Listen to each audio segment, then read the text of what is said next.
The Dalai Lama says that if every 8-year-old on the planet were to learn meditation, then we would eliminate violence in a single generation. Do you agree with him? Basically, yes, I do. I think if really everybody got this capacity to be still and quiet with themselves and be aware of what's going on within them and around them, it opens up a state of peace. It just does. That the awareness brings with it peace, calm, presence, and it makes a world of difference.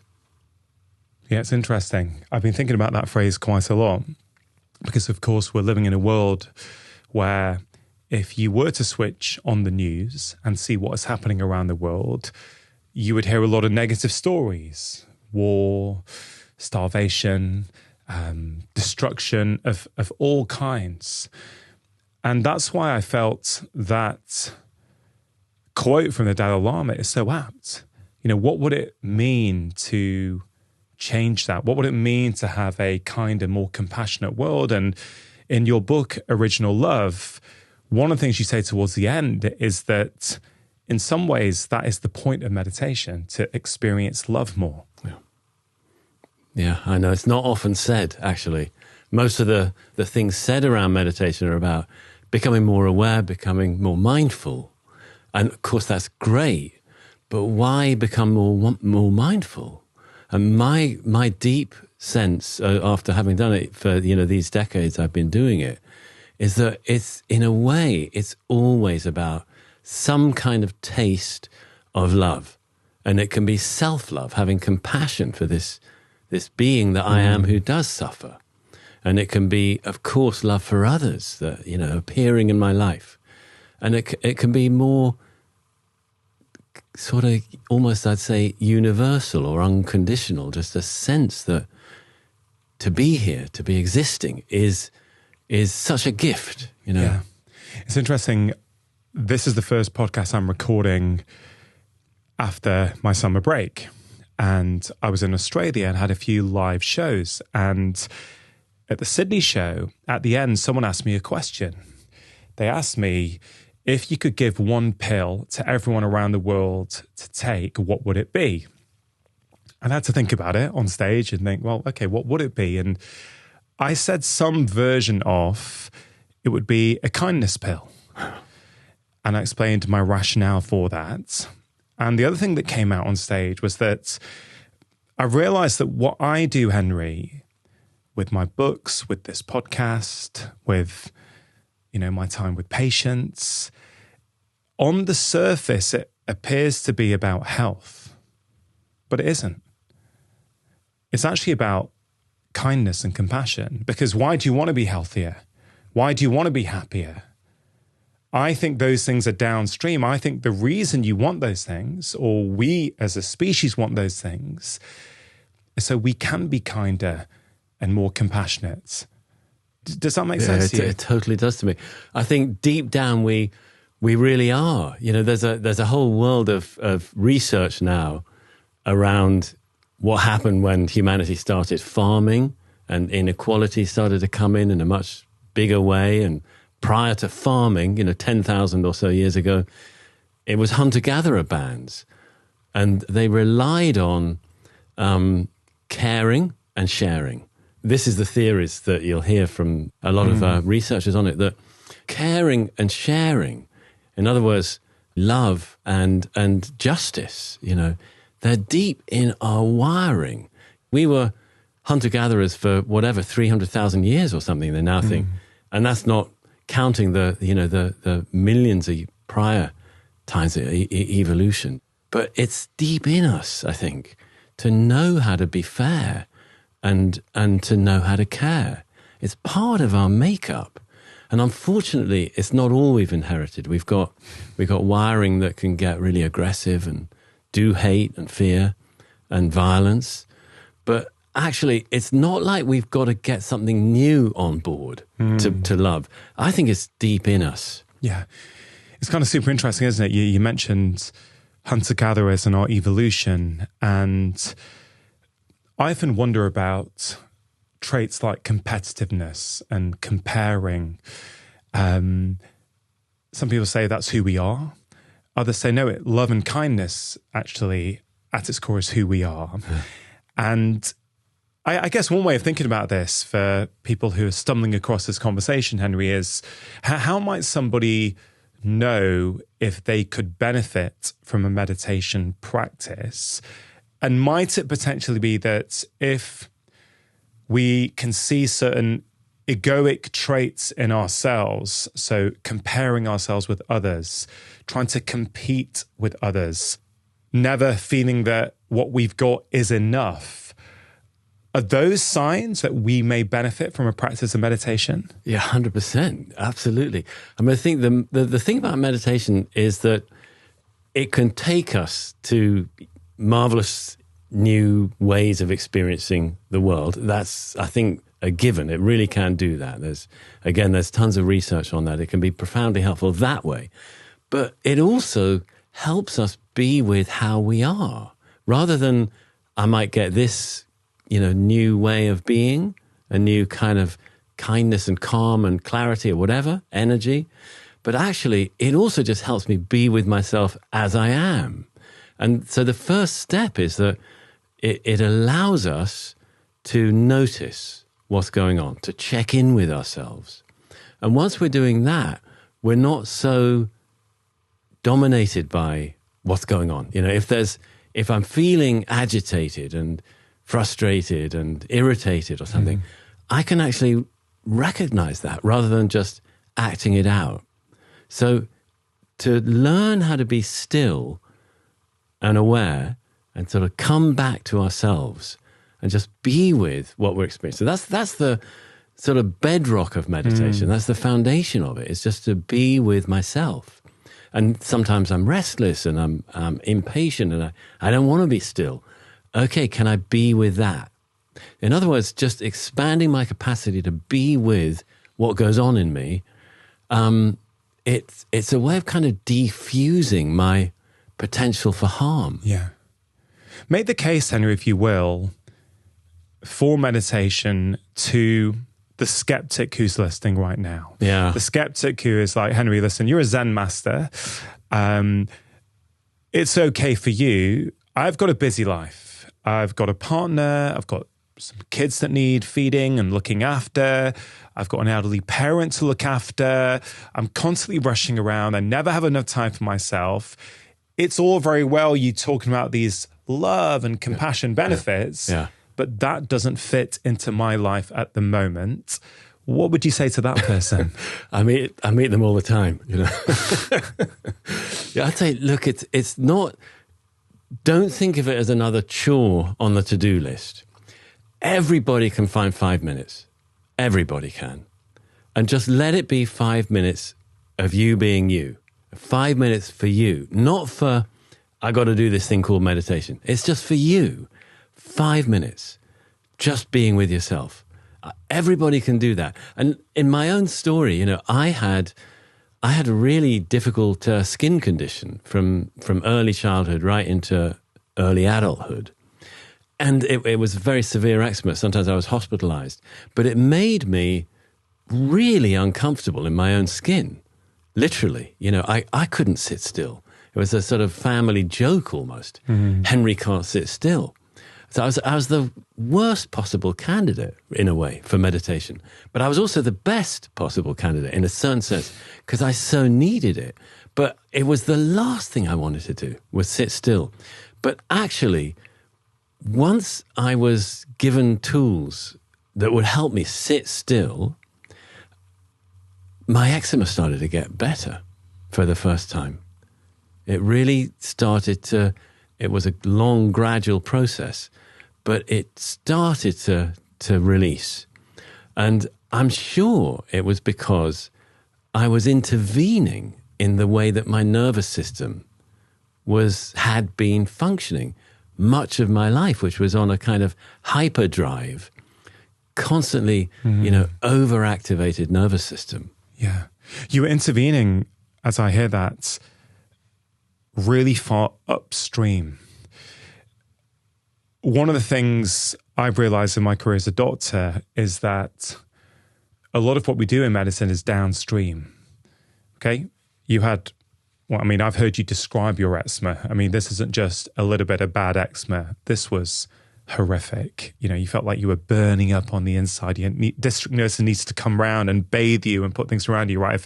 It's pretty incredible.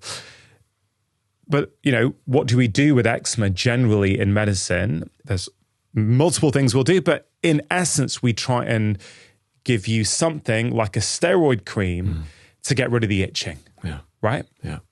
But that's downstream. Yeah. That's not the cause of your eczema. And of course, there are multiple causes. Yeah. There's multiple things that contribute. But there's something really quite profound in the, I think it's the foreword to Original Love, where I think, is it Rick Hansen who wrote the foreword? Yes. He quotes Tara Brach saying, all sickness is homesickness. Which is just beautiful, like this separation from who we are. Yeah. Or certainly, let me give you my interpretation when I read that, was like, once there's a separation in who we really are, who we are being in the world compared to who we actually are, it's in that void, it's in that gap where all our problems start. And that could be health problems as well. Yeah, I think that is right. I'd say there's sort of multiple levels of homecoming. For me, when I started meditating, just to be sitting still and able to get these little moments of being aware, oh, I'm sitting still. It's okay. It's okay. I was so used to being in this hyperactivated state where basically I was anxious almost all the time, that it was such a gift. There's this little instance of, it's okay. Right now, it's okay. And it was me finding it. It wasn't somebody telling me that. That was critical. And all that I had to, this is the other side of meditation, is it's so insanely simple. You're just sitting here. There's kind of nothing to it. Yes, it helps to have a few little methods and we can get those. But basically, we're just not doing anything. Mm-hmm. And I started to find in the midst of this sort of storm of itching and anxiety and stress and worry and, that was kind of almost constant. Yeah. I started to find it's okay. Right now, it's okay. And then I'd be back to the storm. It reminds me a little bit of Ellen Langer. Do you know Ellen, the mindfulness professor? No, I don't. From Harvard. I think you'd love her work. She wrote a book called The Mindful Body. She's written multiple books. And one of the things I think she writes about in that book is, let's say someone's in chronic pain. Okay, so you had chronic itchiness, probably pain as well, having said that, right? Yes. It's easy, she says, for people with chronic pain to go, I'm always in pain. But one of the things I always remember from my conversation with her was this idea that you're not actually always in pain. It's there a lot of the time. But once you're really mindful and you notice that, I'm not in pain at the moment, you create a separation. It's not you being all encompassed by pain. It's the awareness that, yes, sometimes I'm experiencing pain and sometimes I'm not. And she has shown with her research, incredible benefits and improvements for people just when they start to notice that subtle difference. That's very interesting, and I totally agree. And it was the same for me with the itching. That I've been so identified with it. I was just who Henry was he itched and he couldn't sit still. That was who I was. And to start getting these gaps in another sense, a little space where, oh my gosh, that's not who I am. The itch is arising, it's present, but I'm not it. I have my own being. And somehow that was another key insight and help with dealing with my skin affliction as I started to meditate. It gave me that little gap. And I think that's exactly right, that mindfulness shows us that there's a quality of awareness that we can have that is its own thing. And so the difficulties we have are viewed we can learn to view them from the perspective of that awareness, of mindfulness, rather than being totally tied up in them. Yeah. Yeah. In your latest book, you write about these 4 inns on the path of awakening. And I think it's just such a beautiful way to lay out a path that one might wish to take if they choose to meditate. Before you actually articulate these 4 different inns, throughout the book, you wrote something which I've been meditating on actually, awakening, right? You say awakening has a potential like nothing else to heal the destructive divisions of this world. And then you sort of say, so how do we get there? Basically, we learn to meditate and we learn to love meditating. Now, I'm fascinated, Henry, as to why people struggle to make changes that actually last. You know, people often listen to this show for guidance on how they can live healthier, happier, more compassionate lives. And people will follow something for a bit and then fall off track. Looking at that through the lens of meditation, I feel, and I used to have this as well myself, that people meditate to get something, right? So, I read this study that meditation can help with anxiety. I should meditate. So they're meditating because they feel they should. At some point I'm going to get something out of this practice. That's very different from the second part of that phrase, which is to learn to love to meditate. And I think I really wanted to explore that because there's a different energy behind that. If you're meditating because, I know this is going to help me. I tried it last year, couldn't make it stick. I'm going to try and do it this year. It feels like a struggle. And that struggle means at some point, I would imagine, they're going to fall away from it. So what's the difference and how do you go from that to learning to love to meditate? Yeah, that's a really great... I'd forgotten I'd written that actually, so thanks for reminding me. And it's a really great question. And it's critical actually, because I think our general orientation in life that we've been conditioned to have, and it seems very natural that we would have it, is sort of trying to get what we want and avoid what we don't want. And of course that makes total sense. And that's fine and good that we do that. But when it comes to meditation, we're actually opening up the possibility of simply being. It's like a shift from wanting to get X, Y, and Z, well and good, fine. But what if there's something already here that we just need to sort of fall into the arms of, kind of thing? It's already here. And when we get even a little taste of it, it feels good already. And it makes us realize that, yes, I'm absolutely right in having these goals and these things that I want to either achieve and accomplish, and also simply acquire, and also things that I really want to avoid and be free of and perhaps get over. And I've heard that meditation may help me with all that. So in other words, bringing the same mindset that I've got for everything else to meditation. It's very natural and it's okay. But there's something else each of us can find for ourselves, which is really different, where we actually drop the search and quest and struggle to get what we want. We drop that. And, it's a little shift. There's maybe a little knack to it, a little something. And we'll get it more and more the more we meditate. Because when what happens in that shift is that we find there's something already here that we love. Yeah, I love that. I mean, you've already said in this conversation that even 5 minutes a day can have a profound effect. And there's a section in the book where you talk about tips for practice. You say, number one, not too long. So consistency is more important than duration. So 5 minutes a day is better than 20 minutes once a month kind of thing. Way better. Right? Yeah. And I think we've all got 5 minutes a day. And you also talk about establishing a regular time. You say, yeah, for many people, for most people, dare I say, the morning is the best time. But you also spoke about things like straight after a shower, or when it gets to dusk, or before beds.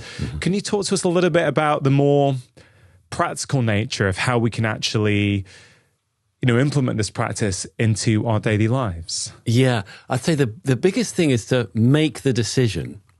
I'm doing it every day for a month or something like that. Put a time limit on it and decide that you've made the decision. So you don't have to make the decision each time. Shall I do it or not? You've already made that decision. I remember hearing two economists wrote a book about dieting. They'd been having a lot of big lunches and they wanted to do something about it. And they said the same point. They said, just decide no dessert. It's just off the table. So you don't have to keep remaking the decision. Yeah. It's like brushing the teeth. We don't really make a decision about it or about showering. Yeah. We just do it, because actually we made the decision long ago and we've just stuck with it. So if it can be like that, and then you stack it with some other activity, that makes it a bit easier, like a shower after you've been working out or something, or, just before a morning walk, or just before breakfast, or just before the first cup of coffee, stacking it while the kettle's boiling. If it's just 5 minutes, and let the kettle sit, so you stack it with something else. But again, the why, that, of course, that can help if you've got a strong reason.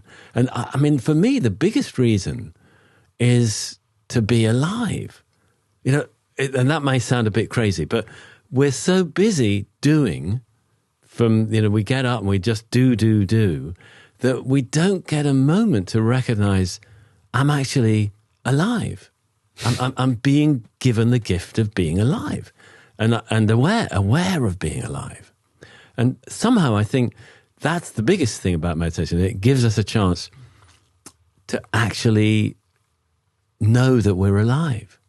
Is there something unique about meditation? And the reason I ask that question, Henry, is because I will often talk about the benefits of solitude. Yeah. And I do strongly believe that in 2025, for most people, a daily practice of solitude is probably the most important thing they can do for their health, well-being, their happiness.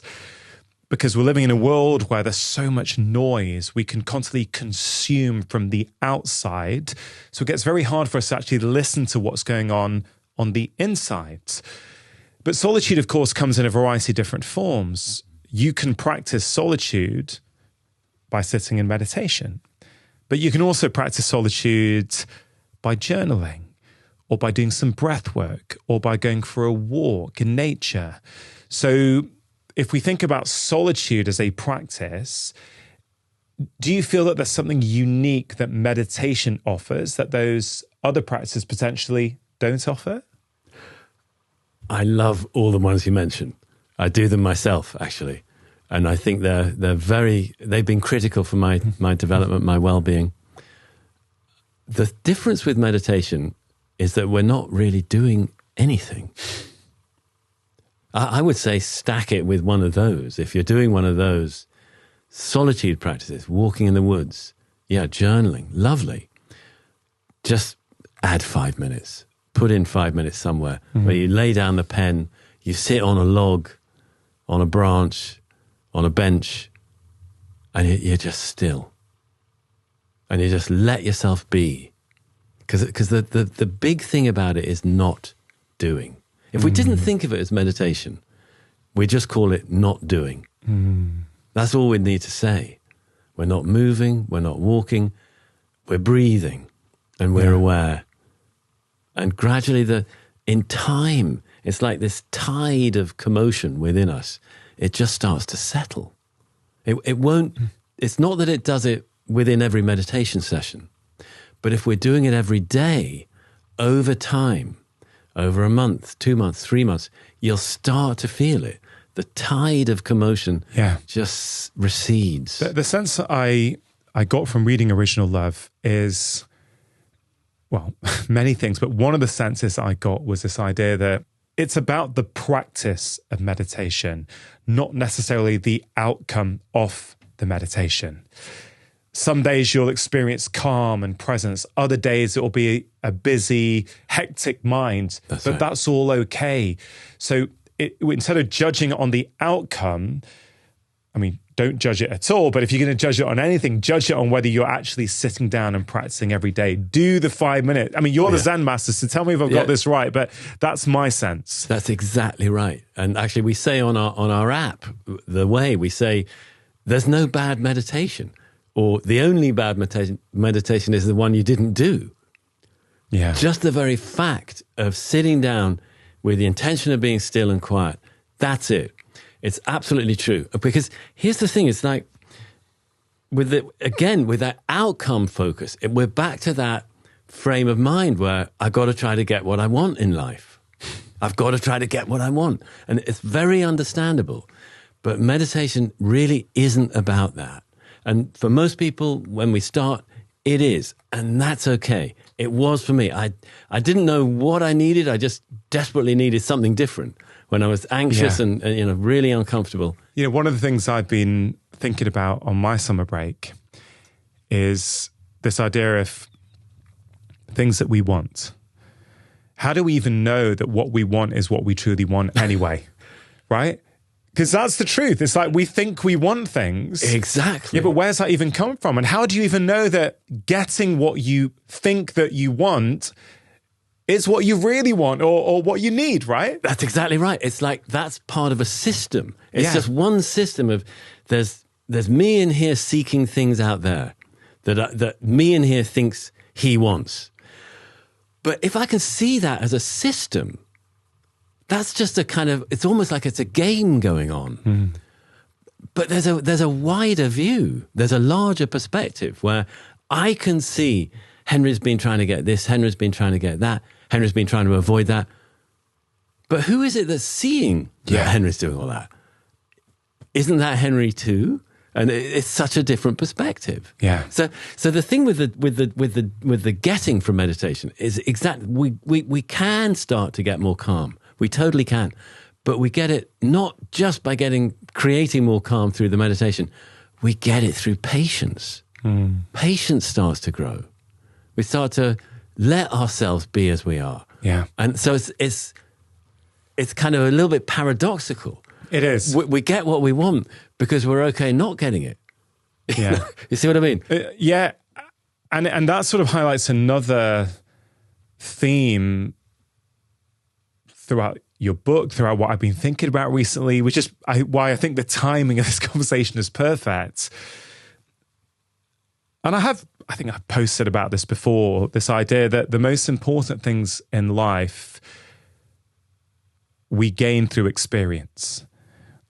Right? Yes, you can learn things. You can read a book about something. You can get guidance on the importance of meditation. But you only really get it when you experience it for yourself. And then when you've experienced it for yourself, in some ways it doesn't matter what the people around you are saying because you know that truth. I couldn't agree more. And that's what I'm always trying to convey with the meditation, is like I can say, feel this, feel that, and, find deep states of absorption and flow that feel so good. It's meaningless unless you're getting it yourself. Yeah. And when it's your own, it doesn't matter what I'm saying. Yeah. Because you've got it. That's what I'm trying to, help people with. Well, you really are. I mean, you mentioned your app, The Way. It is bloody fantastic, honestly. It's such a beautiful app, and the way you've curated a meditation journey for people is phenomenal. I've been using it myself for the past week, and I'm looking forward to continuing that journey with it. It's really, really great. What you just said about it's the act of sitting there and in many ways doing nothing, it reminds me of something you wrote in your book where you say meditation is the great adventure of a lifetime, even if all we do is sit still for a few minutes a day. I mean, it's a beautifully evocative statement, that. And in so many ways, it is the polar opposite of how we've all been brought up, particularly in the West. Right? And I see it in my children from the minute they start school. It's about do. Some of the kids at schools are so overcommitted and overbusy. And, I respect everyone's right to their opinion. And maybe for certain outcomes, it is a good thing. But to me, I'm thinking all we're doing is training children from a young age that they can't just sit and be. You have to constantly be doing something and moving on to that and doing this task and this activity. I think that's a problem, right? Yeah, you might achieve success in societal's definition of success, but in terms of the success I think we all want, which is that inner peace and contentment, I'm not convinced that that's the right approach. That's why I call the book Original Love. Because originally there's love and it's here right now. And if you have a concept like original sin, the Western foundation of its Judeo-Christian spiritual system, you're wrong. You start bad. You start needing to prove yourself, needing to become worthy, needing to, and then you add that the whole industrial and post-industrial work ethic, work. It's all, you're not okay until you've achieved and accomplished whatever it might be. I don't agree. Yeah, I think we start okay. We're built in already okay, wanted, belonging, beloved even. Just by the fact of existing, the universe wants us here, or we wouldn't be here in some sense, And so original love is what we can come back to. Not having to escape some shame state, original sin, not having to escape that and prove that we deserve our place on this earth. Yeah. No. It's the opposite of that. It's just by being, we can break again, I'm not saying don't do anything, but have space in your day when you're not doing a thing. Yeah. When you're just being. I'm delighted to announce that AG1, the daily health drink that has been in my own life for over 6 years now, have updated and improved their formulation based upon the latest science. And to celebrate, they're giving my audience a very special offer. Some of the upgrades include more magnesium, which supports muscle function and improves the ability of your nervous system to relax. And also 5 strains of bacteria instead of just 2 to reflect the latest advances in microbiome science. It also contains key nutrients like vitamin C, biotin, niacin, vitamin B6, riboflavin, thiamine, zinc, and folate in bioavailable forms the body can easily and readily utilize, maximizing their potential benefits. Nutrition can often seem really complicated. What diet should we be following? What supplements should we be taking? And I think that's one of the main reasons I really like AG1. They make it really simple for you to be the best version of you. Over 70 ingredients, 1 scoop, once a day for less than a cup of coffee. So if you want to support your health 7 mornings a week, get started with AG1, and right now we have a very special limited time offer worth £58, which is around $80 US.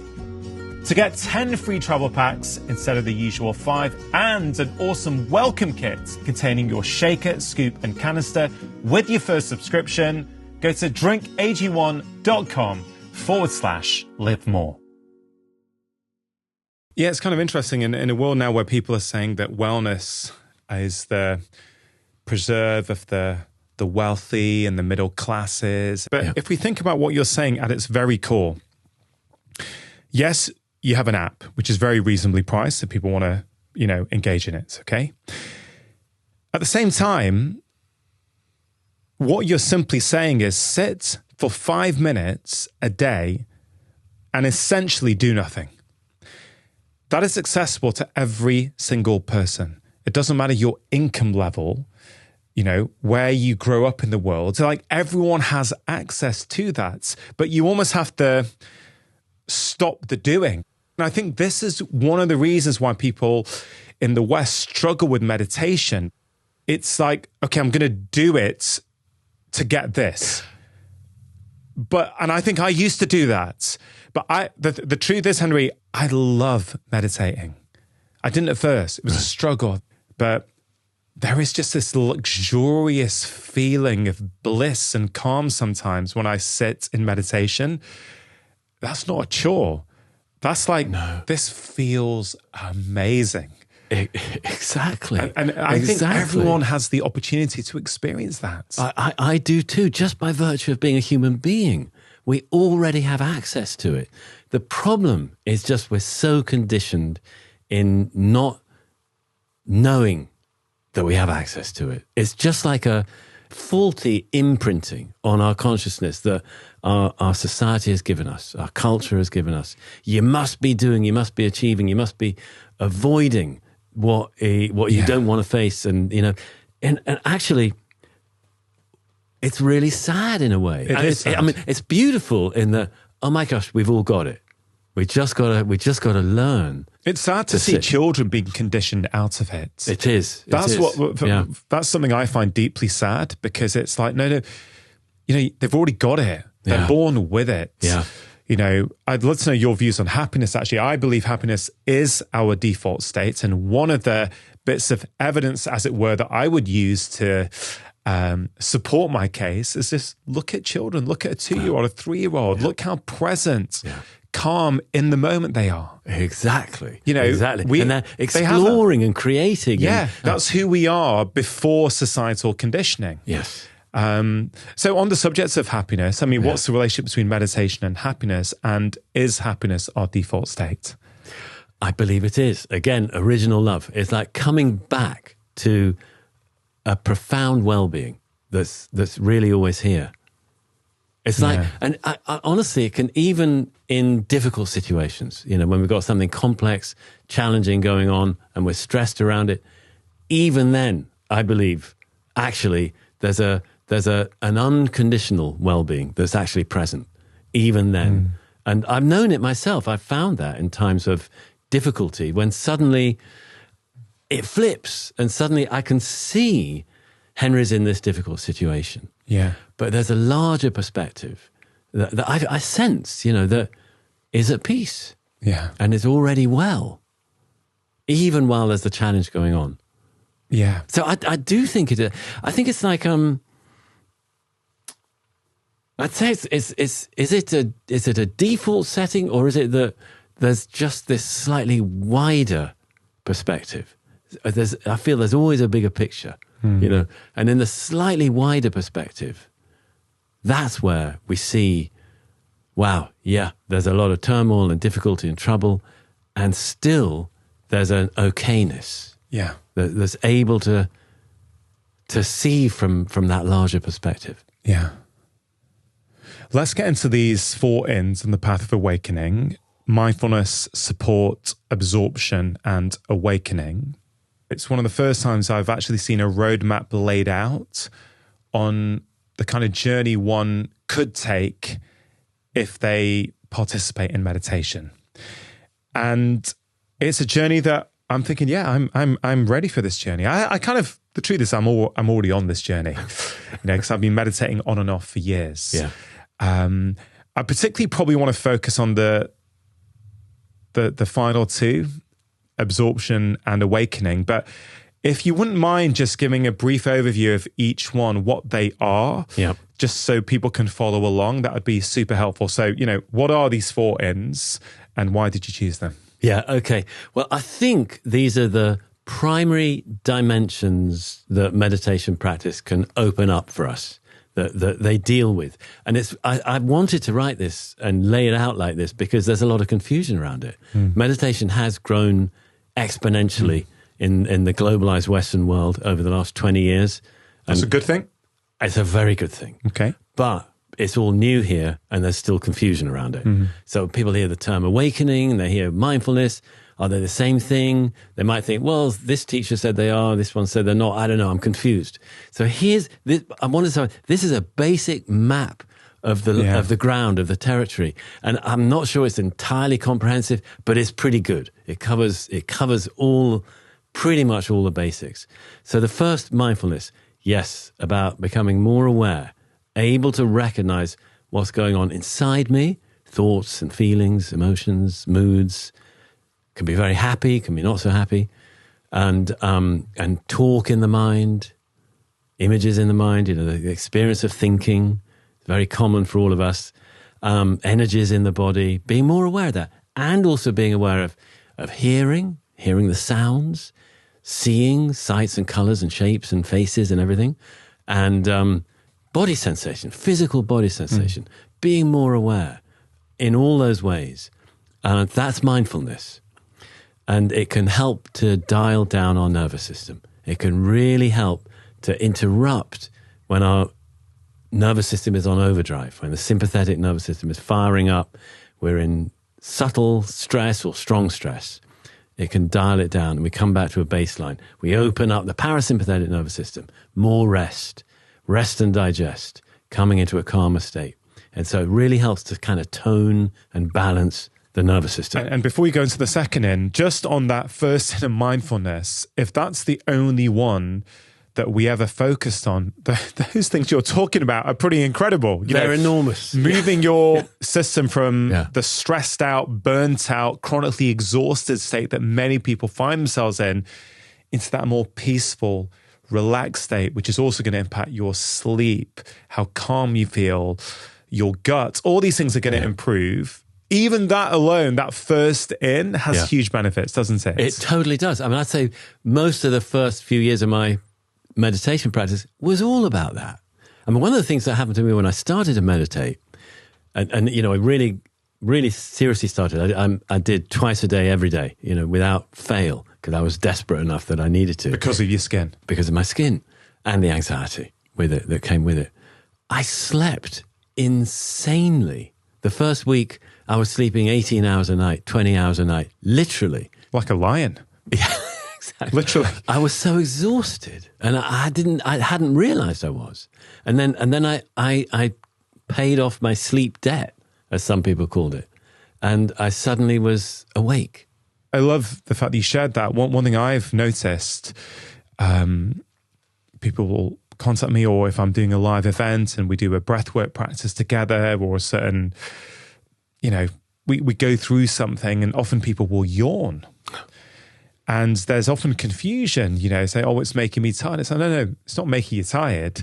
It's just you're stuck in a stressed out, adrenaline-driven nervous system the whole time. When you actually relax, your body is realizing how tired and chronically exhausted it is. So the practice isn't making you tired. It's just uncovering what is actually there within already. Exactly. And I always say, like, it's a barometer meditation. It shows us how we're doing.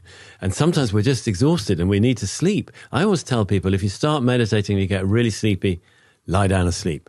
Count the nap. If you need a nap, count it as meditation. So even that's kind of interesting. Even if the meditation teaches you that you're chronically exhausted and need to rest, and instead of completing the meditation, you nap, that's still a benefit. Because had you not done that, you probably would have kept doing and pushing through and kicking the can down the road. That's exactly Whereas right. it just gives you the opportunity to go, oh, I need to rest. Exactly. It's checking in with ourselves, coming back to ourselves, seeing how we're doing. It's critical. Okay. I think you mentioned this in the book, but again, are we looking for that path up to the top of the mountain, and along the way on this path of meditation, we pass these ends? I mean, that sort of makes it feel as though it's a linear journey, which of course I don't think it is a linear journey, but is that useful for us to look at it like that? I think early on it is useful. Right. It's good to feel that we're on a journey. Got it. And that we build this into the app, by the way, so that people, because it's a single no-choice pathway we have on the app, which moves through these 4 ins, but it does it cyclically. But it helps us to know that we sort of feel like we're going somewhere. And in some ways we are. But on the other hand, as I think you're suggesting really, these are more like dimensions of our being. They're not exactly sequential. They may be somewhat, but they totally don't have to be. Okay. You know? Well, I guess for the purpose of this conversation, to really land the concepts, I guess we can think of it a little bit linear, right? Yes, we can do that. The first in we pass on the way to the top of the mountain is mindfulness. And you just covered that. The next in is that of support. Yeah, support, connection, connectedness. So this is critical because, you know, now there's millions of people now doing mindfulness. And just like we've already said in this conversation, they very often feel kind of, I've got to do my mindfulness. It's like going to the gym and doing my reps.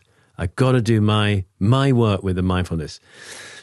That misses a critical point from my point of view, which is that actually, as we settle, we get more connected. We're more open to relating. We're more open. We become more receptive. We're ready to receive connection and support. And the way this can happen is in the world of meditation. For example, simply having guidance can be really helpful early on the meditation journey. I mean, meditation guidance. Having somebody actually guide your sitting. So from a teacher, Yes. from a class that you attend, from an app like your app, for example, where you're giving us the guidance, and there's obviously, I don't know how many meditation apps out there, Yes. but this all counts as sort of guidance and support, does it? It totally does, yeah. So don't feel that it's just down to you on your own. Just reaching out for a little bit of support in any of those ways, or with a friend who's trying to meditate. Is this potentially one of the reasons why we fall off these practices? Because let's say someone hears this podcast and goes, yeah, all those benefits of mindfulness, I quite fancy that. And so they start meditating, or they download your app and start using the way. And is the risk that you'll do it for a little while as a solo pursuit, but at some point it will just get too much because it's always down to you and your motivation and your discipline and your desire? Help me understand support, right? Because fundamentally, unless someone has access to a class nearby, they kind of are doing it themselves in their living room or in their bedroom, aren't they? So what does support mean in that context? Yeah, well, I mean, that's exactly, you've laid out the problem exactly, that people, if they're falling off, they'll think, I must push myself harder, or it's down to me. One phone call to a friend who's also trying to meditate will do far more. It's like suddenly you're not alone in it. And that makes so much difference. Or one yoga class where there's meditation at the end. Just being in a context of other human beings. Even if it's remotely? Yeah, even if it's remotely, totally. Yeah, absolutely. So don't do this by yourself. Have a little bit of a connection with some community or some person that is already doing it. We typically think it's down to me to make something happen, especially with a new habit formation, something like that. But actually, and it is, but one little sense of connection to somebody else who's also trying to do it will make often far more difference than me trying to push myself. It's surprising how that works. I used to find this as a writer. I started writing very young, and it's how I made my living for a long time. And I'd get stuck and I'd be trying to work it out. Then I happen to run into a friend who's an artist or another writer. And we just chat for 10 minutes, or we go and have a cup of coffee, chat for an hour. And suddenly I've got a whole new orientation. Yeah. And the problem's different. And I can handle it. You're not alone, or the struggles you're having are the same struggles they're having. And exactly. You just feel this connection to what it means to be human. When you talk to other people, you're struggling with that as well. Yeah, so am I. Suddenly you have this new energy and enthusiasm just when you know you're not alone. That's exactly right. That's precisely it. And that's really important on this journey of meditation. Just also to say that there's ways in which we're just totally supported already. And meditation, I believe, is about finding some of those. We wouldn't be here without breathing. The atmosphere is every breath, every moment we're being supported by the atmosphere. We wouldn't be here without fluids. We need to drink. We're made of, whatever it is, 70% seawater or whatever we are. We're totally dependent. We think we're independent and isolated, but we're not actually. And, the flesh of my body is everything I eat has made it, and I'm made of this earth. And the warmth of the sun keeps me alive. And so the point is just rediscovering, that we're kind of embedded in this world. We're not isolated. That's another aspect of this second in of support. It's rediscovering that I'm not actually totally independent, isolated. You can't be. Yeah. We're made of this planet. Yeah. This table in front of us is made of wood. Someone would have had to chop the wood down, carve it, varnish it, put it here in front of us so that we can now have this conversation. Exactly. And they themselves had to eat. And that came from the wheat fields and the fruit and the vegetables. Can we think of support also in terms of our ancestors? 100%. I write about that in the book. What we are has come down from these millions of generations of living beings of different kinds. Yeah, it's kind of interesting. One of the things I've been talking about in my sort of recent live shows is about my relationship with my dad. And dad's life a little bit, and what's happened since my dad died, and how, although it was over 12 years ago now, I think about my dad probably now more than ever. And I still feel that he's here. And actually, I now see my dad's death as a gift to me, in the sense that the things that I've learnt through my dad's death, I don't think I would have learnt if my dad was still alive. And again, just to be clear, I'm not expecting anyone else to reframe their parents' death in that way. I certainly wasn't doing that in the first year or two after dad died. But now I'm choosing to look at that through this lens. And I kind of feel it speaks to the second inner support, because and I can bring my mum into this as well, I guess, but I'm only here because of what my parents have done and the sacrifices they made and the things that they did for me to enable me to do what I do today. Yes. I remember at my dad's funeral, after the cremation, there was a religious ceremony. It was conducted by a Hindu priest. And a big part of it is acknowledging your ancestors and praying to ancestors. Yeah. I don't think I quite realized the importance of that until quite recently, but I think it speaks to support this idea that, we're not just here in isolation by ourselves. There's so many different things that are necessary in order for us to be here. And I kind of feel a lot of people come to meditation because they want help with their depression or their anxiety, right? Mm-hmm. But one thing I've noticed in my clinical career, Henry, is that many people, let's say with depression or with a diagnosis of depression, are very isolated, right? They're living for a variety of reasons in a very me world. Yeah. And if you can help people get out of that I world and me world and volunteer and connect with others and feel that actually you're part of this kind of rich tapestry of human experience, everything starts to change. Yes, it 100% does. Exactly. I think, and I think the point about ancestors is absolutely right, that it's not just a sort of horizontal connectedness in the world. Mm-hmm. It's vertical, it's across time. And to feel, I have this, I've sometimes on meditation retreats, I felt like I've seen many ancestors, standing behind me, and their lives are what have enabled me to have this life and this very moment. Mm-hmm. And my mother and my father, without them, I wouldn't be here. Mm. And to feel that, just as you say, it brings on a kind of humility that is sweet, and can make us grateful for every moment. And I totally agree with you about the isolation that is a very common thing these days, actually, and how to cut through it. And again, it's like this support, this inner support, is a sort of corrective for the mindfulness I've heard that mindfulness can help with depression. Indeed it can. And, but with caution and with careful use and guidance of mindfulness with depression.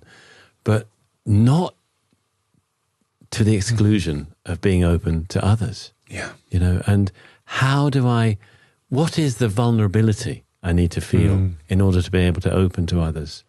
And what's the vulnerability I need to feel in order to say, I need help? You know, that's very scary for a lot of us. Please help me. Reaching out. Yeah. You know, many of us don't really want to do that. We've been ingrained in this culture of I've got to manage and cope myself. And there's a resistance we have, I think. I'm speaking for myself. I had a lot of resistance to being able to reach out and ask for help when I most needed it. Why? I think in my case, there was a lot of shame. I grew up with a lot of shame about the way I looked with my skin condition. People don't want to hear from me. You know, it was kind of the mindset I had. And depression brings shame. I was depressed when I was a young man, as well as anxious. You know, depression brings shame, stigma. I felt so bad that my mental health wasn't good. You know, it's not only did I have, you know, feeling bad, not good. I was ashamed of feeling bad. And you thought you should be able to feel good. Yeah, it was a sign of my total incompetence as a human being and my failure as a human being that I wasn't feeling good. I wasn't feeling alive. I knew I could, and I wasn't. I was feeling down and unmotivated, and you know, I was kind of going through the motions of a postgraduate degree actually at the time, and but I wasn't. My heart wasn't in it, and I felt bad about that, and I didn't. In some way, I felt unworthy. You know, not good enough, and so again, it was when I started to meditate that I just began to find little cracks in that mindset starting to happen. Little here and there, little ray of light would come in just for a moment. A little cracks in the story you're telling yourself that you believe to be real. It's like we said before about when you're in chronic pain, you're not in chronic pain 100% of the time. No, exactly. And as soon as you understand that and see, oh, I wasn't in pain there, it starts to break through the cracks, right? Yes, exactly. In probably a very similar way. Exactly. The light just a little bit started to come in, and I could reach out for help, and it was what I needed to do. And you know, so I mean, personally, my journey has been very much about I sort of do my part, and for the keystone habit of my life has been meditation, but I also learned to reach out, especially when I least want to. Yeah. You know. How much do you meditate these days? Well, it's daily, you know, and it varies. Sometimes, you know, if I'm on retreat, it's quite a lot. I don't want to scare anybody. Yeah. You don't have to do 10 hours a day, but I have done 10 hours a day at times for quite a lot at certain times in my life. But my average is about an hour a day, you know. And in one go? Might be, or it might be half an hour in the morning, half an hour later on. So you're quite fluid and flexible, but you will do it. Yeah, I'll always do it. And what about something I wanted to ask you about? We'll get back to the ends in a minute. We've covered the first two, mindfulness and support. And, you know, there's plenty more in Original Love about those two ends, right? We're just covering the surface here. But one of the things I think people struggle with these days, they're kind of stuck in a loop where they're stressed out, they're busy, they've got too many things to do, they don't feel they've got time to meditate, they hear about the importance of sleep, right? And therefore it's like, yeah, hold on a minute, but how am I going to fit this in to an already busy life? Okay. And I was thinking about this idea that I think it was when I spoke to Sadhguru on this podcast a few years ago, the Indian mystic. Yeah, amazing guy, yeah. I think he was talking about this idea, well, if you're not creating a load of stress anyway, you need less sleep, right? So if you're living a calm existence, there's less to recover from when you sleep, right? So I was thinking, well, hold on a minute. Maybe if we all meditated more and were less stressed and calmer, well, maybe a lot of us would get by with 6 hours of sleep a night. Mm-hmm, mm-hmm. Maybe we can't look at how much sleep we need without looking at the context of our entire life. So do you feel sometimes that if you meditate regularly, you perhaps can get away with less sleep? I do believe it can be a deep form of rest. You know, they talk about non-sleep deep rest, NSDR. And meditation definitely is one way that we can bring on that deep rest. And in some meditation traditions, they would claim that in meditation it's a deeper rest. Yeah, I've seen that. More restorative than sleep. And so, there's some schools that say, hey, if you're doing in TM, for example, transcendental meditation, which is a popular form years back and is what I did at first, they'll say, if you're doing your daily dose, 20 minutes twice a day, you need less sleep. And I think it's true once you've paid off a sleep debt. You know, and if you've got a sleep debt, you'll know, and because it'll show up as fatigue, and then you got to pay it off with rest. But once we're in a steady habit with meditating, I do think it's actually true that we need a bit less sleep. Certainly, people on an intensive meditation retreat where you are meditating, let's say 10 hours a day, you need much less sleep. And we're actually creeping into the third in. Let's do that. Let's creep in. So the third in is flow in meditation, or samadhi it's called, or absorption. It's where we get into these beautiful states of mind. And they call it, the traditional name is samadhi in the meditation world. Sanskrit word? Yes. Yeah. And it's something about everything held together, everything unified. It's it's energized, and it's peaceful, and it's calm, and it's clear, and it's effortless. The most common way people find it is in activities, actually, because it's not exclusive to meditation, this flow states have been really thoroughly researched since there was a guy called Csikszentmihalyi back in the 70s and 80s who began pioneering research on flow states. Yeah. And, athletes will get into it, musicians, actually anybody will get into flow now and then while engaged in some kind of activity. And it can be from a very challenging activity like, basketball or getting in the zone, painting or something, an artist or a musician. But it can also be just simple repetitive tasks will get into a flow state. Is that different from getting into a flow state whilst meditating? Because, the things you mentioned are about doing something, right? Yeah. And we spoke about doing already. So we're, surfing, mountain biking, playing guitar, painting, right? Yeah. So we're doing an activity where we switch off. Well, it feels as though, time stands still, we're fully immersed, body and mind, there's no separation. That feels as though it's different, though, from reaching that state by just sitting there. Or is it different? Well, it's a great question. And I've wondered about this a lot.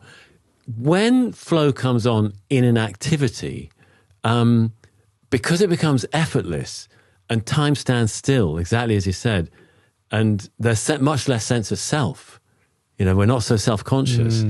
It's almost like we're not doing for some other purpose. We're just doing the thing we're doing.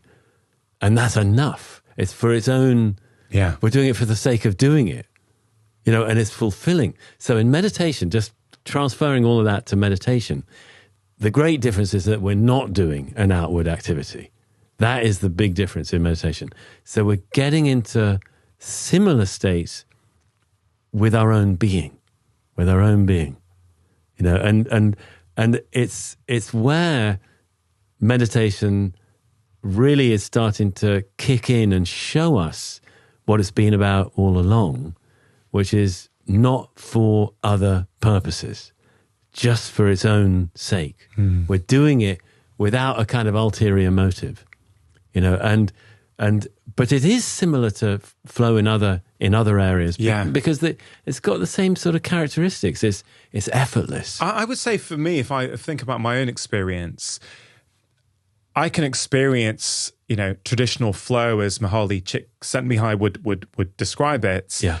In all kinds of activities. So if I'm playing my guitar and I've got an idea for a new song and I'm sort of lost in that, I could be there for 90 minutes and I'm like, oh, wow, I didn't realize, it was wonderful. But I feel when I get it, or when I have experienced it in meditation, it feels quite different. And I imagine they're both things that we want, ideally. Yeah. I think about life a lot through the lens of dependencies. How dependent am I on externalities in order to feel a certain way, right? The words of other people, acquiring things, the weather to be right, whatever it might be. And I used to be very dependent. I would say these days, not so much. But you can almost argue that flow from an external source also has a dependency attached to it. I need to be playing my guitar in order to get the flow. I need to be on my mountain bike in order to access that flow, which is all fine. Yeah. Right? Nothing wrong with that at all. Yeah. But it feels really quite empowering to know that, but I can also do that with nothing. That's exactly right. I find it just amazing how fulfilled we can be by not doing anything, by just sitting still. That's the beauty of flow in meditation, is that we're finding that instead of needing stuff, needing anything external, just in our own being, we can be completely fulfilled, at peace, alive, energized, clear, calm, but not docile. We're sort of really awake and totally fulfilled without anything. I find that just so beautiful. Yeah, in that section, you write, we never knew we needed so little to be happy. Exactly. Beautiful. Exactly. Because again, going back to cultural conditioning, that is not what most people believe. They believe they need things, right? They need a certain job title, a certain office, a certain salary. Yes. And listen, I'm saying this with compassion and sensitivity, because I understand that there are people who are struggling to buy food to feed themselves, okay? So that I also recognize at the same time. But I think for many people, let's say you've got enough to feed yourself and pay your mortgage and, whatever that number is. I think a lot of people still think that happiness comes from something outside of themselves, whereas this state of absorption or samadhi or flow, I guess it teaches us that the happiness is already there. Yeah. It's inside of us. Exactly. I was really lucky. When I was 12 years old, I met this tramp, an old kind of hobo type of person. He used to come through the valley where we lived in north of Oxford. And he was so different from everybody else I knew. My parents were both professors at Oxford, and I grew up in that very rational, privileged, middle-class world. And this guy, who was called Speedy, he'd wander into our valley every spring and put up in this ruined mill about a mile away from where our house was. And I got to know him. And he pretty much had nothing. He had 2 dogs, fishing lines, no rod, and he lived off fishing and setting traps for rabbits, and he'd go door to door when he needed to. And but he said he taught me a lot, actually. It was over several summers I got to know him. But he would sit every day. He said he called it stopping still. And he would just sit, in the woods somewhere. He'd just sit and be still. And he said, people are running around like chickens with their heads cut off. They don't realize, they don't learn what they would learn if they just sat still. And some of that somehow landed in me, that he was a person who was at home everywhere. He lived in the countryside. He didn't live in a house, but he had so little. And he was alive in a way that was unlike anybody else I knew. He was really alive. Yeah, I love hearing things like this, right? Because whenever you talk about things like this, there's often the socioeconomic argument, right? And yeah, if you look at the data, for sure, people in certain areas of the UK, your life expectancy, for example, can be up to 10 years different if you're living in an area of low socioeconomic status compared to high, right? So this stuff is real for sure. But when we think about happiness and well-being, there is still a view that your financials hugely matter. And I'm not saying they don't matter, right? Just to be clear. Yeah. But I've also had the experience of every other summer as a child, we would go to India, to Kolkata for 6 weeks, right? I have seen and been with people and chatted to them in India with very little, who seem to have a joyful essence, who are happy. They sort of seem to get life. And I find that really inspiring to go, well, hold on a minute. We've again been culturally conditioned to think that we're going to get happiness when this happens, when we get the A-levels, when we get the job, when we get the promotion. When that happens, we get this amount of followers or this amount of downloads. Oh yeah, there it is. It's like, well, hold on a minute. Some people I've spoken to in India, they don't have those things.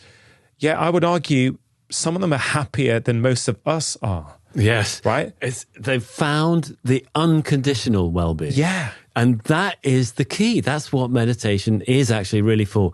So thank you for bringing that up. And I totally agree with you also, not to discount the difficulties of being underneath a certain poverty line. It's incredibly hard, and we're not discounting that. But what if there's a well-being that we're missing in our pursuit of conditions, material conditions that we think we need, all kinds of conditions that we think we need? What if there's actually an unconditional as well? Unconditional okayness. And that's the inspiration that I find in what are traditionally thought of as a spiritual life. Yeah. Is that it's not based on the conditions of our lives. There's so much I want to go deeper into there. Before I do, let me just put my head into the mind of some of the listeners who might be thinking, this is all great, right? Yeah. But how the hell do I get there? I think, I've covered mindfulness on the show before. You have your own unique way of describing it, to be fair, in Original Love. But I think, there may be an understanding of the importance of mindfulness, the importance of support, those first two ends. But this kind of flow state that we can experience in meditation, if someone has never experienced that before and are thinking, yeah, that sounds great, I want some of it, how do they get it? Yeah, well, I'd have to say, just keep doing your meditation, and it starts to come on. Yeah, and that our app is actually trying to help people find that.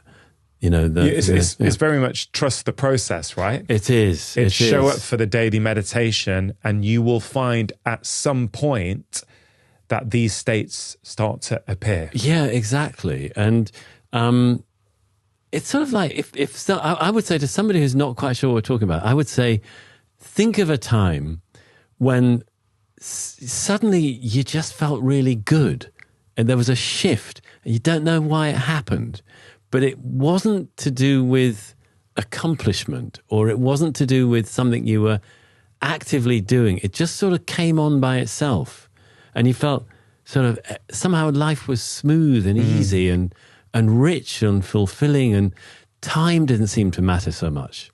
If you think of something like those little magical moments that I think everybody will have had some taste of, even if it was only in childhood, that some sense of a kind of spell fell on you, and everything seemed okay. That's what this is like. And the activity of non-activity, the time set aside for meditation of just not doing will attract that. It's almost more like a magnet. We're not trying to grab it. We're just, by virtue of making space for just being in our lives, we attract it. It just comes on unpredictably by itself at times. And so it's a fairly, I want to say, we can just about promise it. We can just about promise it that if you do keep doing this thing regularly, consistently, you'll start to get tastes of it. Yeah. And one of the things I believe happens with people is that because they're so busy doing all the time and not tending to their internal world, if they ever stop doing, all the stuff that they haven't processed starts to come out. Yeah.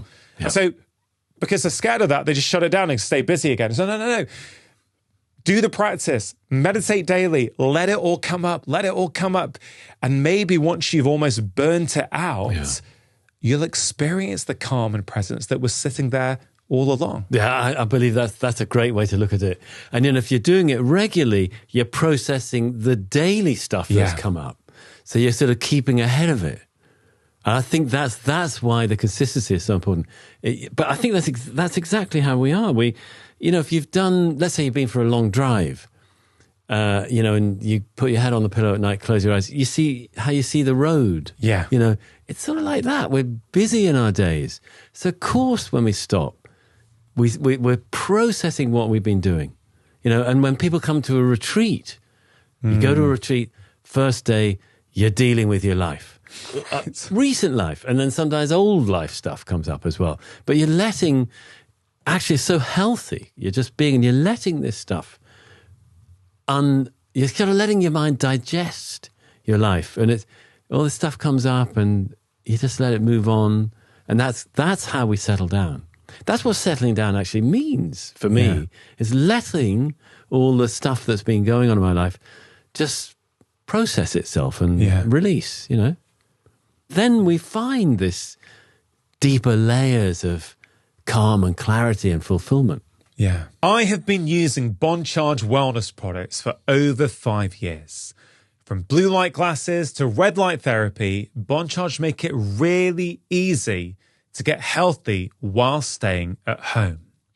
Now, one of my current favorites is their Demi red light therapy device. There are just so many studies now showing the potential benefits of red light therapy, including better eye health, pain relief, reduced inflammation, enhanced recovery, improved sleep, and even better skin. In fact, when it comes to skin, I have many friends and family members who absolutely love the Bond Charge red light face mask, super light and portable, and after using it for just 10 minutes a day are reporting more radiant and glowing skin. So if you're looking to take charge of your health at home, I would highly recommend you check out Bond Charge. They are giving my audience 20% off all of their products. Just go to bondcharge.com/live more and use the coupon code live more to save 20%, or click on the link in the description box below or scan the QR code on screen. My family and I have been wearing Vivo barefoot shoes for over 12 years, and there is no way that I would go back to wearing cushioned shoes.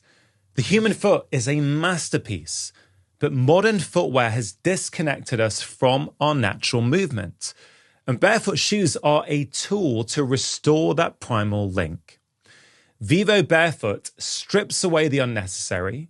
No thick foam, no elevated heels, just thin, flexible protection that lets your feet move in the way that nature intended. When your feet can feel the ground, your body naturally moves better. Now, Vivo offer a fantastic range of shoes, office shoes, athletic shoes, but also amazing winter boots like the Tracker Forest, my current favorite, which is super comfortable, warm, and also has amazing grip. I can't recommend them enough. If you want to give them a try, please do use Vivo's online sizing tools to ensure that you find your own perfect fit. To get 20% off your first order and enjoy a 100-day money-back guarantee, visit vivobarefoot.com/live more. Click on the link in the description box below or scan the QR code on screen. There's so much more about absorption I want to talk to you about, koans and the importance of beauty. Or maybe I'll just park those for a moment because I want to make sure we have time for the fourth inning, awakening. And what's really interesting to me, and I know you talk about it and you write about this in the book, is that these first three innings, mindfulness, support, and absorption, are still all done under the realm where we still have a self, right? And I guess, for people who are new to meditation, maybe just start there, right? Maybe you don't need to come to this point, right? But this is what I'm really, really interested in. So I want to go in here, if that's okay, into in four. This idea where the first three are great, but there's still this idea that we have an identity, there is a self. Whereas in four, there's a loss of self, isn't there?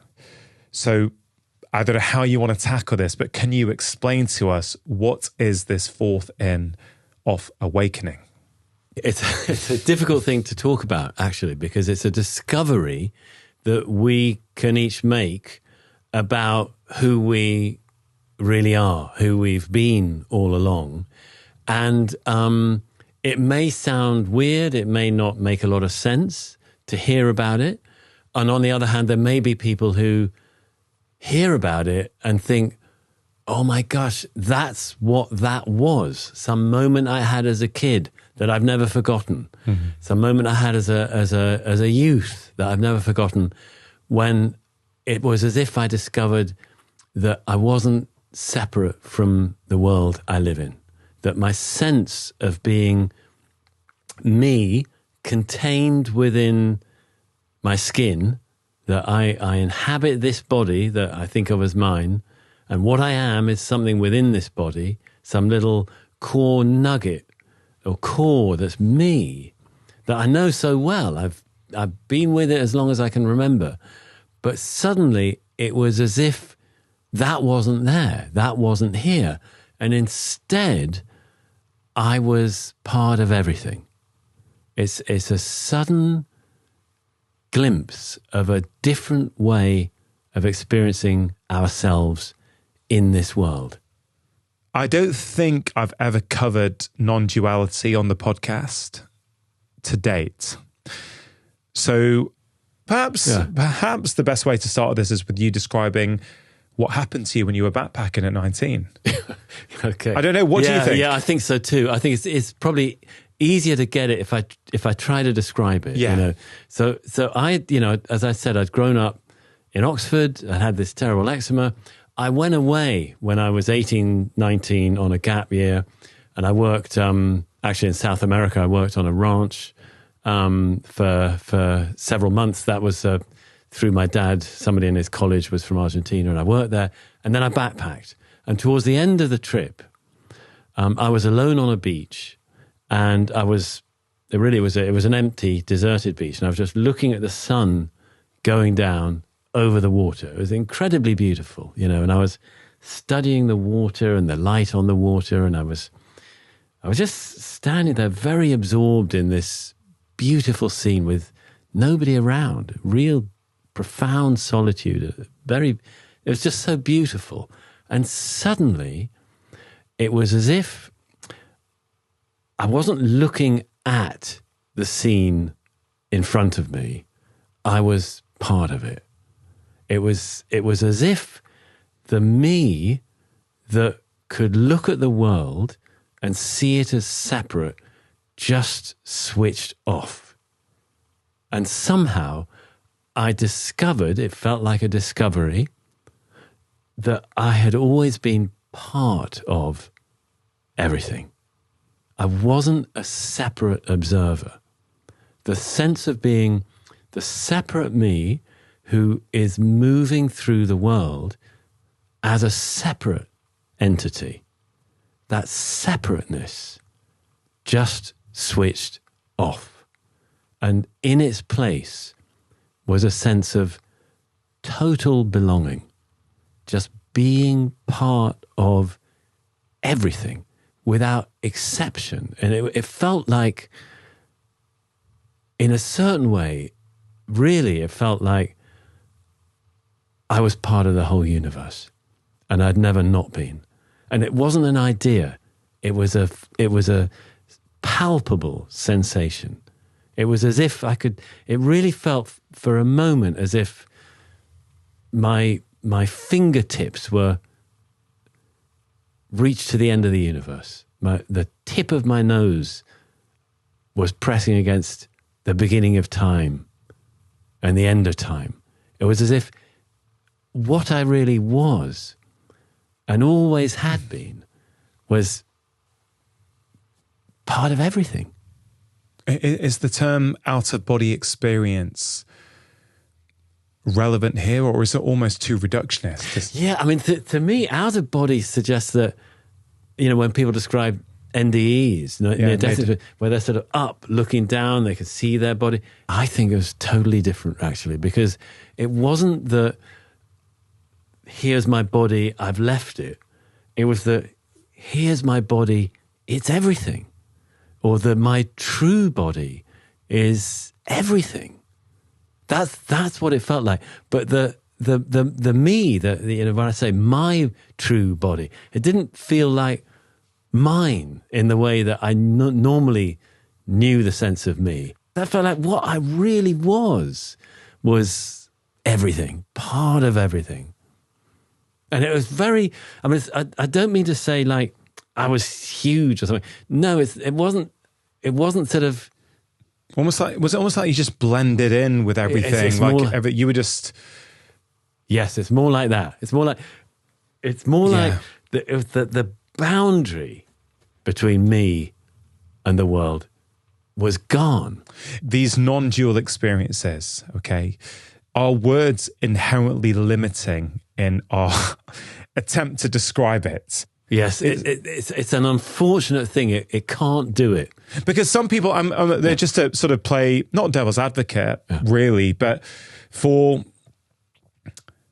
I guess there'll be some people listening, Henry, who are on board with the benefits of meditation and totally get those first three ins, because of course they're all predicated on this assumption that there is a self, right? So how do I improve the self? How do I improve myself? Yeah, I get better at mindfulness and noticing my experiences and my feelings and my minds. I make sure I reach out for support, that it's not just me. Like everything I do is dependent on other people and other things. And then can I reach flow states? Yeah, I can reach flow state and my favorite passion. But yeah, I can also perhaps, if I meditate enough without expectation and I follow the process, maybe at some point I'll start to experience this intrinsic flow state that doesn't need me to be doing anything. I reckon for those interested in meditation, they're naturally going to be on board with that, right?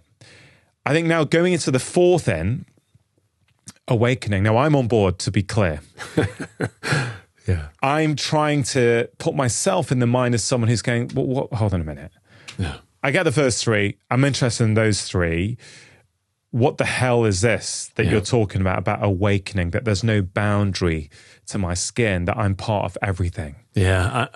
And you must get this a lot, right? I do. I mean, I feel the problem here is very real, that it only makes sense once we've had a glimpse of it. Yeah. It's difficult to make it make sense through cognitively, just thinking about it and conceptually. But there's a few ways we can try a little bit conceptually. One is, I mean, just right now, being aware that, wherever you happen to be, we two, we're sitting in this room, we're seeing one another. There's the walls, there's, lights, a mic stand, this beautiful, very beautiful actually, table between us. all of this is arising for each of us in an awareness, right? All of it is contents in an awareness. Maybe that makes a kind of sense, right? So what is that awareness? And how big is that awareness? And where does it end? Where does it begin? The awareness is actually really hard to put dimensions on. The awareness itself, we can put dimensions on the wall, on the space between us, but the awareness itself, within which this whole experience of this room and this conversation, within which it's arising, the awareness that's hosting this, it's impossible to know how big it is. It's impossible to know where it begins and ends. Is this, put through another lens, who is the seer? Who is the person that's experiencing the table? Like, when you get that separation in meditation, and let's say you're feeling anxious, okay, and you think the entirety of you is anxiety. Mm-hmm. But a meditation or some practice where you just separate and go, no, but who is it that's experiencing the anxiety? Yes. Right? Yes. You just start to open up a crack of separation. Yes. Something I think about a lot is, I don't know how old I was, how many days old I was when my parents gave me the name Rongan. I can't remember. I know, I know, for example, in some Indian cultures, there's a naming ceremony at day 6, right? So day 6 is when you're given your name officially, right? Yes. So then if you just play this out, let's say I was given the name Rongan at day 6 from my birth. Well, who the hell was I for the first 6 days? Right? Because I wasn't Rongan then, because I hadn't been given that name. So there was an awareness. Yes. There was an essence of who I was that existed before I was called Rongan. Exactly. Is this in the same realm as non-duality, or is this something completely different? No, it is. It is. I mean, and whoever that was, those first 5 days, what's happened to him? Is he still here? If it's he, even, is that not still here somehow? Is there, like, if you think back to a childhood experience, being on the beach, age 7 or something, the water, the sounds, the smells, sun lotion, sand, what was is there something that was there then, which is here right now? Is there some sort of essence of you, of awareness, of beingness, of aliveness that was absolutely present then and is exactly present also now? Isn't there something, that who you were before you had a name is still here now? And what is that? Is it possible that it just doesn't do time? Yeah. And it doesn't even do space. Yeah. It's without dimension. It's without time. Isn't it possible that there's something already always here? Yeah, of course. Right. Okay. So that's coming at what we mean by this exactly. It's a very dry term, non-duality. It doesn't convey how heartwarming and beautiful and intimate and close this actually is. Where did that term come from, non-duality? Well, I think it might be India, because there's the term Advaita. Right. Non-two, non-dual, Advaita. Wow. And so there's Advaita Vedanta is an ancient Hindu school of practice around this. And that's what, when, like, the word Buddhism actually means awakening-ism. The word Buddha means awakened. And it's the heart of what some say Buddhism is really about. Buddhism is not, some would say it's not really a religion, it's a practice. But the heart of the term Buddha, awakened or awakening, is to wake up to, I'd say wake back up to reality. To reality that's been here all along. Would you say that people who have experienced this non-dual state, and what was really interesting about your experience at 19 is that you weren't a meditator then. You weren't trying to attain in number 4 on the path up the mountain. You're just on your gap year, having fun, traveling, backpacking around, watching the sunset, and then boom, you've experienced something, right? Yes. Which I think is also quite interesting because you, on your app and in your book, offer a path that we can follow. Yes. And if we follow that path, at some point we may get an awakening. We may be more open to seeing an awakening. Yes. But you got one without doing any of that. Well, I know. But I then found, and then I was really unhappy afterwards. Like a few weeks later, I went back home. Because you didn't understand it. I didn't understand it. And also when I went home, I was open for the first time in my life. Wide open, and all the difficulty, challenges, unhappiness in my childhood, I couldn't help but feel them. In my childhood, I'd done my best not to feel the challenges of my childhood because I felt they were overwhelming. So it almost cracked you open. It cracked me open. So when I went home, I was swamped by childhood unhappiness that I'd never really let myself feel before. And you needed therapy, didn't you, for that? I did. Well, you saw therapists who helped you. Yeah, but later, I mean, I struggled for several years. Wow. And then I started meditating and then I found a therapist. And I was very, very lucky to be able to do that. But the point, just coming back to it's unconditional. That awakening, you can't create it through conditions, but you can make it more likely. And so any path of meditation that knows about that, acknowledges it, and is open to it, can create the condition where it's more likely to happen, but it can't make it happen.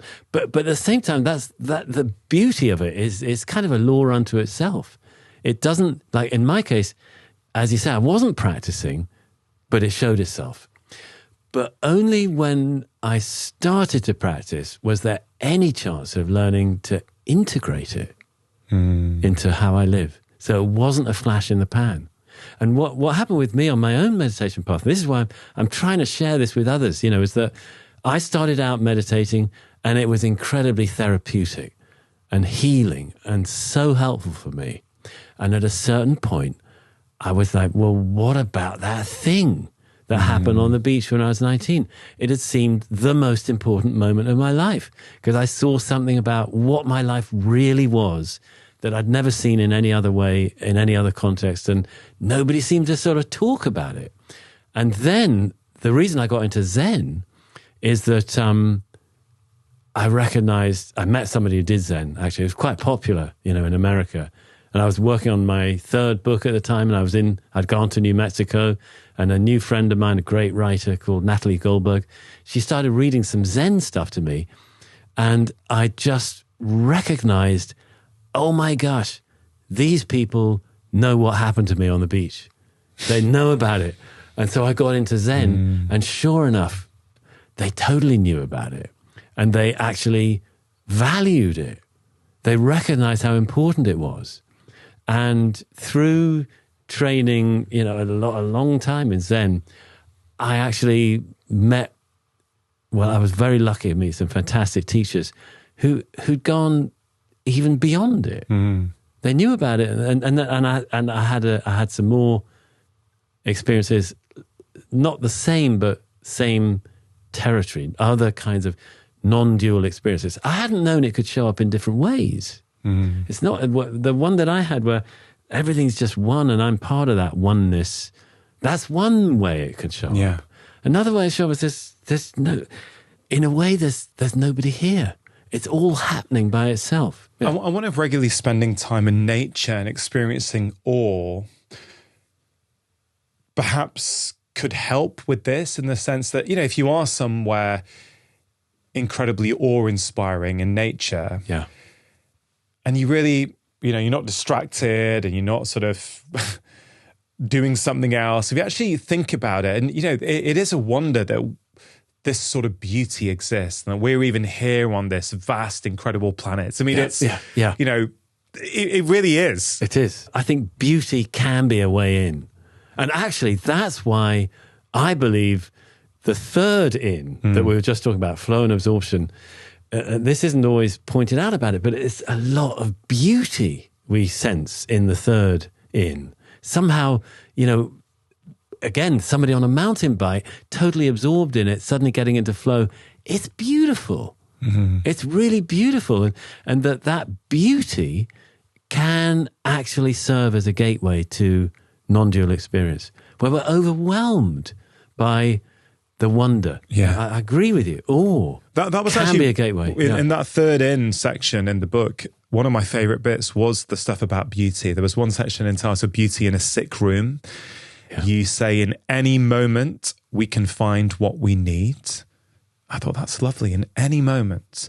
And you actually illustrated that point from recollection with a mum whose child was quite sick. Yes, the child was in a lot of trouble with, you know, addiction issues. And yeah, she was watching waves on a beach. She described this to me so beautifully. Yeah. I wanted to share that. You know, she was just watching these waves in the evening, coming up the beach, withdrawing, coming up, withdrawing.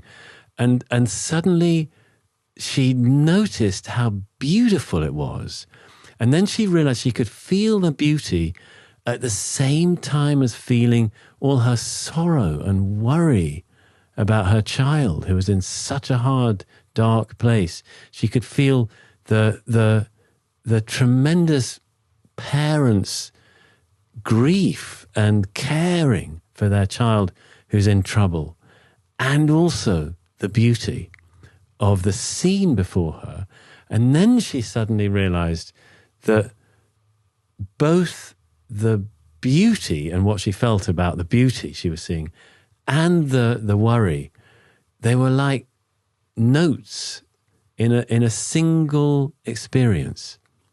And even the worry was beautiful. So this is really interesting. Okay, so the appreciation of the deep beauty in the ocean and the waves, it didn't make her child not be struggling with addiction. Correct. But it changed her experience of how she related to her child struggling with addiction. Exactly. She could see that there was even a beauty in that. When you can't change a situation, you're forced to change yourself. Exactly.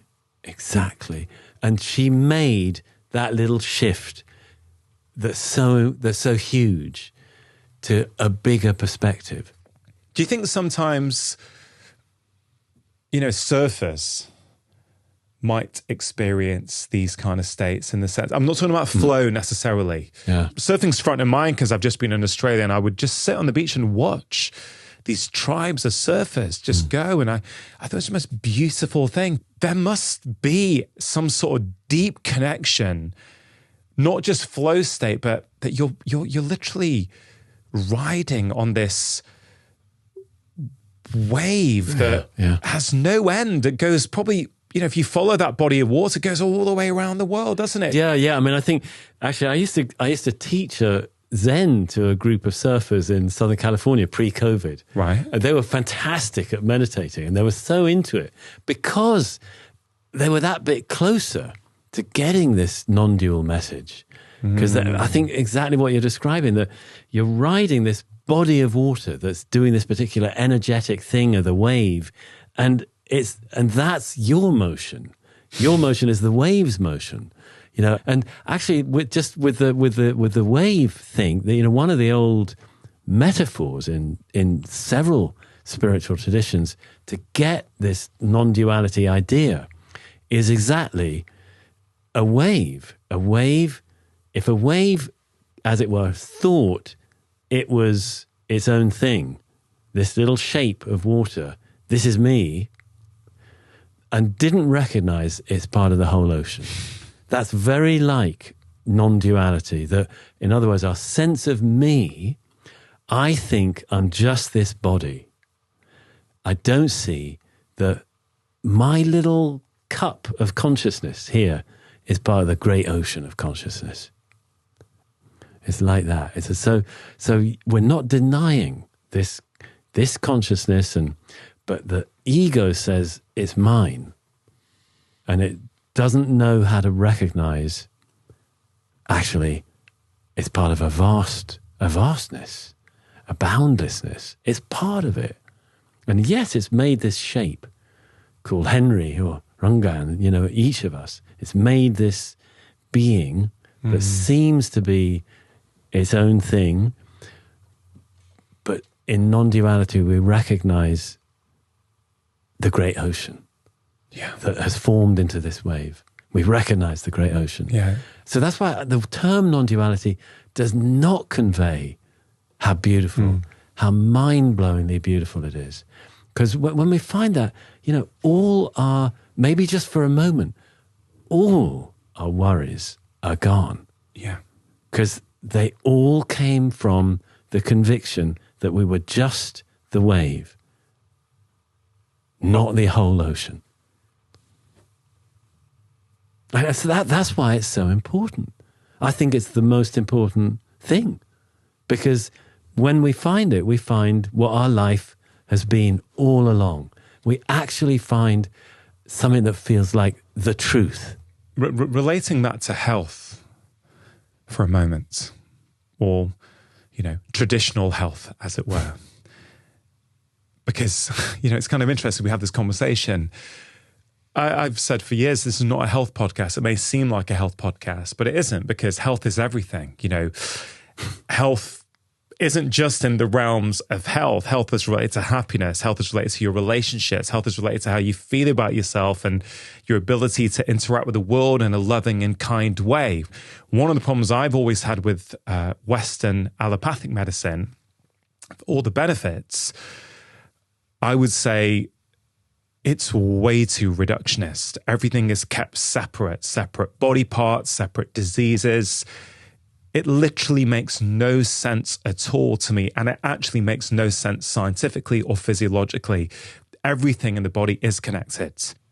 But bringing it back to you, and you had this chronic debilitating eczema, and not necessarily a non-dual experience, but meditating per se helped you to heal your eczema. Is that correct? It is. I believe that really.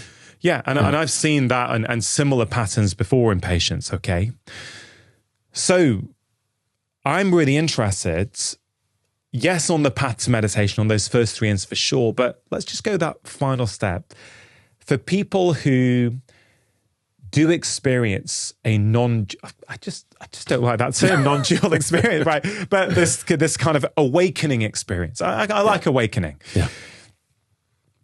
And if they have the tools to integrate it into their life, as you did not when you were 19, but you do now, do you see that people often see an improvement in their health and their well-being as well? I do, actually. I do. Because there's so much less stress. Mm-hmm.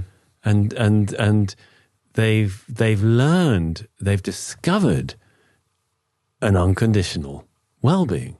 Therefore, whatever they're doing is a choice. They're choosing to do it. And typically they reorient more to lives of service. That they want, it's more important to them that what they be doing is of service to others. And that also brings fulfillment. So they're just happier. And yeah, of course, they'll still get diseases as they get older, and they'll still get flu now and then. But handling it in a way that's much easier, that doesn't put additional stress on the system, I think it makes a big difference. Yeah. One thing that going deeper into non-duality, or allowing non-duality to be more part of our experience, it actually changes our relationship with death. We don't think about death in the same way. It's actually, it's almost like it's part of life. Death is part of life. It's not something to be afraid of. It's already here. And this is here we are. So I think that's one of its beautiful consequences. We know when we've really sort of got it, because fear of death has gone. Yeah. A fear of life has gone. And we can't be afraid of it. Yeah. Fear is gone. In fact, there's a Zendo, a Zen Center that I've sat in Japan for retreats a number of times, where one of my Zen masters lives. And it has this calligraphy above the altar at the end of the room, which says, I asked, what are those? I don't read characters, what do they mean? Bringing no fear. Bringing no fear. And I find that a beautiful kind of motto for life. What if we could get to a place where we're just not afraid? Fear has gone. And I think the most profound way for me for finding that has been this kind of opening more and more deeply to the reality of being not the wave, the ocean, or not just the wave, but the whole ocean, to being part of the whole ocean of existence and not separate. Because if I'm not separate, there's nobody to be afraid. Yeah. I love that, Henry. So beautiful. And I guess on my own inner journey, spiritual journey, if you will, probably since Dad died, I realized that somewhere along the way, my fear of death has evaporated. I can't pinpoint an exact moment. Yeah. There wasn't like, oh, this happened. Yeah. There wasn't this linear thing. Oh, I did this and then the fear had gone. No, just as part of, it's a bit like this whole thing, right? You follow the process, okay? You follow the daily practice of meditation and you'll find there's a whole variety of different outcomes that will just happen as a consequence, not by focusing on the outcome, but by focusing on the process. Henry, I think Original Love is just a beautiful book. It's so well written. It does provide this lovely framework on what we might be able to experience as we meditate more and more. I think the Way app is brilliant. I can see why it's so popular.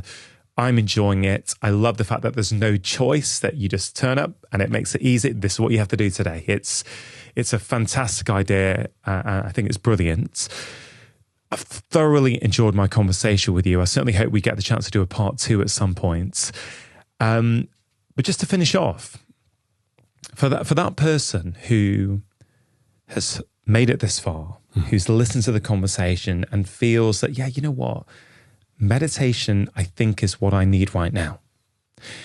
And perhaps the 4th stage of awakening feels too far just at the moment, but they're thinking, yeah, I want a bit of mindfulness, I want support, I want that flow state from meditation, but I don't know where to start. What would your final words be to them? Yeah, well, I don't want to be self-serving, but the Way app is a great way to get into it, because it lays it out for you so you don't have to choose. So that's one option. And there's a ton of other great apps, Headspace, Calm, they'll help as well. And but the biggest thing is just give yourself 5 minutes alone with yourself, being still, being quiet. If you don't even want to touch an app, fine. Just sit down alone for 5 minutes. Just see what it's like. Can you let yourself be still and quiet? Just be you, because all you're doing is coming home to you. It's not some grand thing that you got to do, really. It's coming home to you. Can you just give yourself that 1 minute a day? If you can't do 5, do 1. Henry Shukman, it's been an absolute pleasure. Thank you so much for coming on the show. Thank you very, very much for having me. A delight and a real honour. If you enjoyed that conversation, then I think you are really going to enjoy this one. It's only when you learn what to do with your unhappiness that you can really break through and find stable happiness.